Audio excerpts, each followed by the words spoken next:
শীতের সকালে শীতের সবজি দিয়ে রান্না করবো লেটকা খিচুড়ি। কড়াই বসিয়ে দিলাম, কড়াই তেল দিয়ে দিব। তেল দেওয়ার পরে দিয়ে দেব শুকনো মরিচ তেজপাতা। শুকনো মরিচ তেজপাতাটা একটু ভেজে নেব, তারপর দিয়ে দেব জিরা।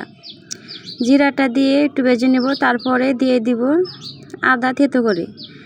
আদাটা দিয়ে লাল করে ভেজে নেব। দিয়ে দেব ডাল। ডাল দিয়ে হালকা করে ভেজে নেব। যখন ডালের কালারটা পরিবর্তন হয়ে যাবে তখন দিয়ে দেব চাল। চালটা দিয়েও হালকা ভেজে নেব। হালকা ভেজে নিয়ে দিয়ে দিব কেটে রাখা সবজি।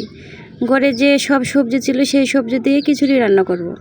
ছিল ফুলকপি, বাঁধাকপি, গাজর, শিম, আলু, কাঁচামরিচ দিয়েছি। দিয়ে নেড়ে চেড়ে মিশিয়ে নেব। একটু ভেজে দিয়ে দেব হলুদ গুঁড়ো। হলুদ গুঁড়ো দিয়ে আবারও হালকা একটু ভেজে নেব। হালকা ভেজে নিয়ে দিয়ে দিব পরিমাণ মতনে জল। পরিমাণ মতনে জল দিয়ে দিব পালং শাক ধুয়ে কুচি করে রেখেছিলাম, দিয়ে দিয়েছি লবণ। এখন ঢাকনা দিয়ে ঢেকে দেব।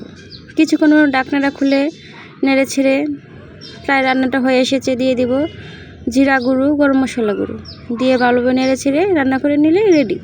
এই হলো আজকে আমার লেটকা খিচুড়ি রান্না করা। শীতের সকালে লেটকা খিচুড়ি খেতে কিন্তু দারুণ মজা লাগে। আমাদের বাসায় সবাই লেটকা খিচুড়ি খেতে খুব পছন্দ করে।